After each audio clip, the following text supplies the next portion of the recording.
السلام عليكم. halkaan naga dhageysanaysaan waa warbaahinta Arabi News. maanta waxaan idin haynaa waraysi aanu la yeelanay madaxweynaha Awdal State Dr. Cabdisamed Nigeye. Dr. Nigeye, su'aasha ugu horeysa ee aan ku weydiinaynaa bal akhbaar naga sii wararkii ugu dambeeyay ee gobolka iyo maamulka Somaliland. Bismillahir Rahmanir Rahim. Su'aashaada waxaan waxawey horta dhulkii dhibaatooyin badan buu marayay ilaa dhowr iyo soddon sannadood buu dhibaato ku jiraa. Dhibaato runtii kuma cusba waa wax had iyo jeer noloshooda la xidhiidha wey. Cashuuraha iyo dhulka iyo waxa oo dhan Hargeysa laga maamulaa. Dadka waxa wey dhibaato aad fara badan oo dhaqaale xumo, sicir barar, dhulkii oo la leeyahay ma iibin kartaan, waxaas oo dhan baa haysta. Xagga markaan usoo noqono maxaan ku idhahdaa waqooyi gobolka waqooyiga intiisa kale iyo dadkiisa kale waxa weeye saddex xisbiba meesha ay lahaayeen oo saddex xisbi isku reera oo saddexduba ay yihiin beesha dhexe ayaa weligeedba meesha jirtay. marka dadka kale kolley iyagu waxay ahaayeen dad daawadayaal daawanaya nidaamka ay saddexdaas kala qaybsanayaan. laakiin dee saddexdiiba muuse wuxuu noqday nin saddexdii lafteedii isla qabiilkiisa ahaa ayaa wuxuu rabaa inaanay soo gelin meesha isagu weligiiska haysto. taa wuxuu qorsheeyey markaa inuu niman kale oo xisbiye sheeganaya u sameeyo si uu kuwan ugu qaarijiyo. iyaguna way ku garteen, waxay leeyihiin saaxib kuwa dad meelaha ka soo ururisay xisbiye ku sheegtay annaga naga qaadan maayaan meel qoortaanay dadkii iskula jiraan. halkaana colaad iyo dalaayu ka soo wadaa.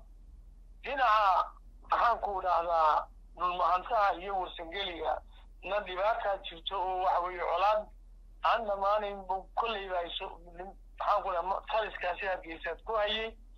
waxa weeye haddana maalmo dhaweyn colaado fara badan baa dagaala ka dhacay, dad badan baa ku dhintay.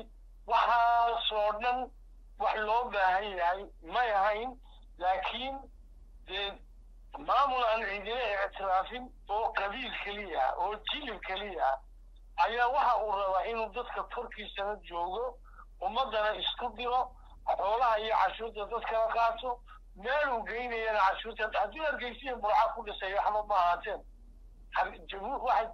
xoolahaasi waxay tagaan maxaan ku idhahdaa meelaha jaadka laga iibiyo. waxa weeye jaad baa lagu cunaa, waxa weeye ummadda xoolaheedii iyo nolosheedii saasaa lagu baabiyey. sicir bararkuna ciidaasuu leeyahay.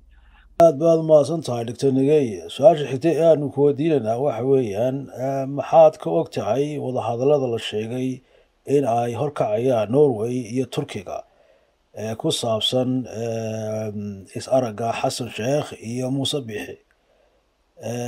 halkeesay ka taagan tihiin idinku arrimaha socda? su-aashaada labaad waa muhiim wey.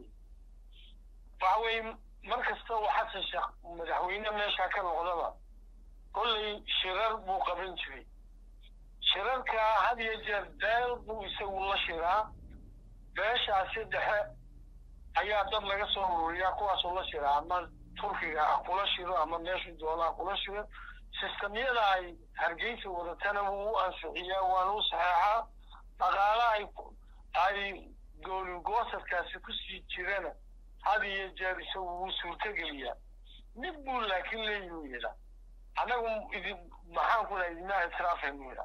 taa lafteedu dee waa gool waa dillad baa lagu siin karaa. inkastaanu dee ninka madaxweynaha waxaa laga rabaa sidaa iminka abiiba uu ugula dagaalamayay Tigreega, yacni gobolka ummadda waddanka dadka kala goynaya ee territoriska waajibkoodu waxa weeye in waddanka sharcigiisii laga maro.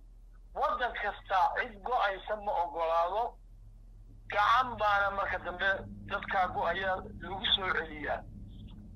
dhowr iyo soddon sannadood bay gobolladii kale iyo ummadihii kalena dhakada ka haystaan. meelay u socdaanna ma jiro, cid ictiraafaysaana ma jirto. dawlad hagaagsan oo xamar ka dhisan oo mas-uuliyaddeeda ka soo baxaysana ma arkayna ilaa hadda. وحوي مالمهن وحا يقول مقالة تركيا هي النرويج وطمعين كاسة وأنفذ إلى المرايكن كل ما لقوا هسي أيا ماشي يمين وحوي لكن وحا يقول مقالة ممكن أضيق حنقول هذا إنا بيحي جوابه كنت جوابه وحلي جوابه ديدو وحليا نرى وحلا ويدي وحلا ويدي وحنا كل يوم تقادم كريم بيسجل النقطة ويسوي وحيدي أنا قوى المقاولة تولد ما لنا سيدي يقول مقالة ما قرأته وحوي ذلك صوماليا كان صومالي دولة هاي تحي هورا لوجا قوي وهل كيسا كان سيدي مستقبل كتنده تاريخ ومارين من دونتو وماريس من دونا لكن قوة إيمي كنتيرا لما كانوا قوينكا واي أخ واي سكومي دقن واي سكومي دين واي سكومي عرق واي سكومي داد كونا waxay rabaan inay isku jiraan wala lahaadaan hay islaayaan oo qabaayay iyo waxay isku jiitaan laakiin inay kala go'aan ma rabaan qoyigana maanta way noogno hadii 180 ilaa 90 dadku waxay rabaan inay Soomaali ahaadaan waxa weey mid u malena hadaan reerawil isteednahay ama yaraan ama badnaanay waxa weey waxa nagu mudan dibaatada dadka iyaga waana la arkaynaa mustaqbalka halka loo socdo waxaan filayaa dadka 90% waxa weey gobolka iyagu ka hurda laakiin anagu at least ama de waxa weey at least ugu yaraan waan ognahay waxa socda waxa weey arrimahan jirana intii kaalka iyaga waxaan isku daynaa inaan u caqli celino oo wacyi gelino oo la xidhiidhno